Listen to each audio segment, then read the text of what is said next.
Here we go. 3, 2, 1. Boom! And welcome to Today, brought to you by Boss Shot Shells. Check out the new copper. Going to have Brandon Surecki on with us in the next 2 weeks, and we're going to talk about all the new stuff coming out of Boss. Anyways, I'm Jeff Stanfield with the world-famous Andy Shaver, and today is my day. October 2nd. October 2nd. The thing that was released today was a book. Okay. It's a children's book. Another one, huh? And there's been 45 million copies sold worldwide and in 36 languages. Huh. That's interesting. And you got to guess? It's not Harry Potter because that's mere child's play compared to what Harry Potter sold. So I would say it's going to be Goosebumps by R.L. Stine.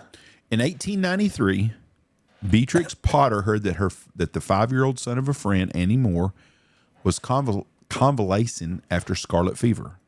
Potter decided to entertain the boy Noel with an illustrated letter. The Crucible. Nope. She wrote Easy A. She wrote a very short story about 4 little rabbits and illustrated it in the letter. Further letters about other animals followed until 1900. Annie Moore proposed to Potter that the illustrated letter should be made into a book. 3 Little Piglets. No. Scarlet Letter. The Scarlet Letter is about animals? I don't know. No. Briar Rabbit. No, but that's a really interesting story, too. The story focuses on Peter, a young Peter Rabbit. Peter Rabbit, and the Miss McGregor in her garden. That little rascal's always up to no good. Peter's the main character. He's a naughty rabbit who disobeys his mother. Flopsy is Peter's sister, is a good rabbit. Mopsy is a rabbit and Peter's sister who always obeys her mother. Cottontail is a sweet rabbit and Peter's sister. And Mr. McGregor owns a beautiful garden that's filled with delicious fruits and vegetables. Peter's father was put into a pie by Miss McGregor. So if you get caught in the deal, you're going to get killed and put in a pie. Yep. Anyways, Peter Rabbit came out today in 1902. And it sold 45 million copies worldwide. So I thought that was kind of interesting. A little different. Okay. My person who was born today, I will give you $100 if you know who this person is. Okay. I'm going to tell you his name, and then you tell me what he did. Which means I will not know. Robert Henry Lawrence Jr. Nope. Okay. $100 this time. Robert Henry Lawrence Jr. was born October 2nd, 1935. Was a United States Air Force officer and the first African-American who was chosen to be an astronaut. Huh. Born and raised in Chicago, Illinois, Lawrence attended Haynes Elementary School and at age 16 graduated in the top 10% from Inglewood High School. In 1952, 4 years later, in 1956, he graduated from Bradley University with a Bachelor of Science degree in chemistry. At Bradley, Lawrence became a member of the Omega Psi Phi fraternity and distinguished himself as cadet commander in the Air Force ROTC and received the commission of second lieutenant in the Air Force Reserve Program. At the age of 21, he was designated as a U.S. Air Force pilot after completing flight training at Malden Air Force Base, Missouri. At 22, he married Barbara Kress, daughter of Dr. and Miss Henry Kress of Chicago. By the time he was 25, he was completing an Air Force assignment, was the instructor pilot in the T-33 training aircraft for the German Air Force. In 1965, Lawrence earned a Ph.D. in physical chemistry from Ohio State University. And this is where the guy separates himself from me and the brain stuff. Yeah. His doctoral thesis was the mechanism of the tritanium beta ray induced exchange reaction of deuterium with methane and ethane in the gas phase.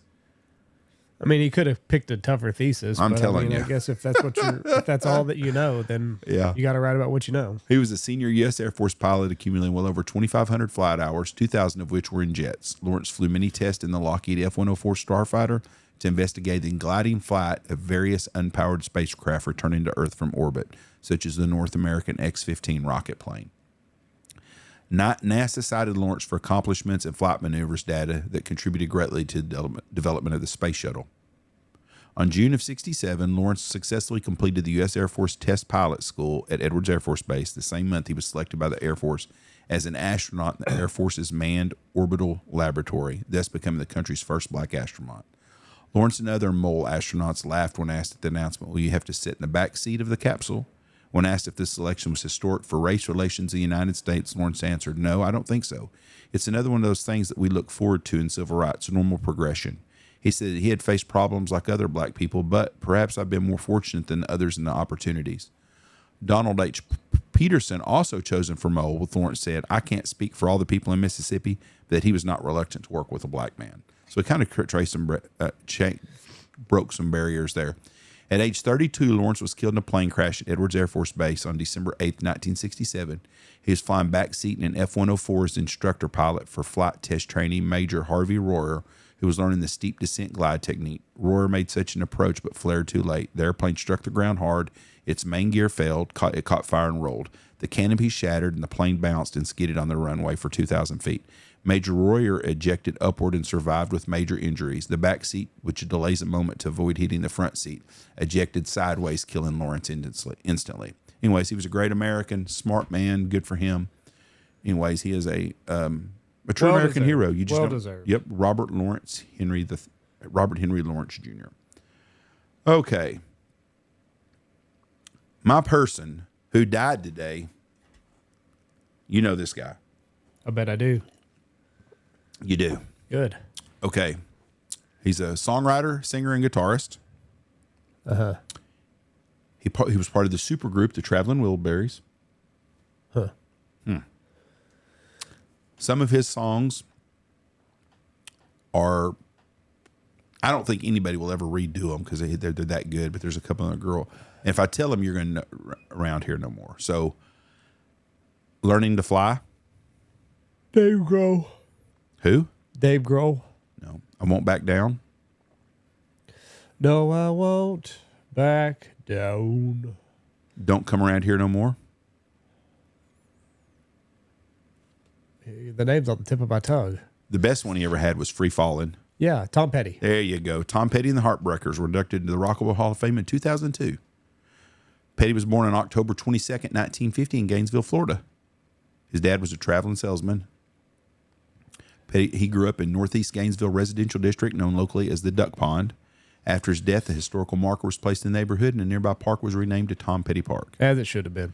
Petty's interest in rock and roll music began at age 10 when he had the opportunity to meet Elvis Presley. In the summer of 1961, his uncle was working in the set of Presley's film Follow the Dreams in nearby Ocala, Florida, and invited Petty to watch the movies filming.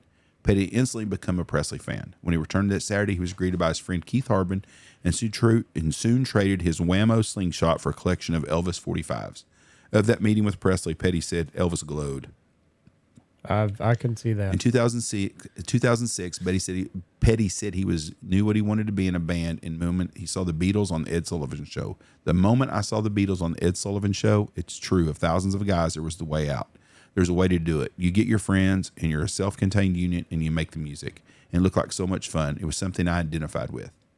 I'd never been hugely into sports. I'd been a big fan of Elvis, but I really saw in the Beatles that there's something I could do. I knew I could do it. It wasn't long before there were groups springing up in garages all over the place. He later said that the Rolling Stones inspired him by demonstrating that he and musicians like him could make it in rock and roll. So anyways, Tom Petty was with the Heartbreakers for 76 to 87. The Traveling Wilburys and a solo career followed that. The Traveling Wilburys was George Harrison, a Beatle, Bob Dylan, Roy Orbison, and Jeff Lynne was a founding member of the Traveling Wilburys. So anyways, that was become Tom Petty. He was a great musician. I went out with a girl when I was 16 years old.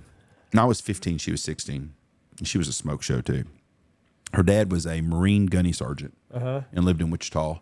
And I met her in the summer. My mom met her in the cellar. And my mom's like, you got to meet this girl. And I was like, Then I saw her and I was like, ooh, smoke show. But she loved Tom Petty. It's all she used to ever talk about was Tom Petty, Tom Petty, Tom Petty. And so anyways, Penny, thank you for introducing me to Tom Petty, wherever you are now. There you go. Haven't seen or heard from you in 40-something years. Hope life has been good for you. And I wonder if you're still alive. Thank you. God bless and have a great day. Goodbye.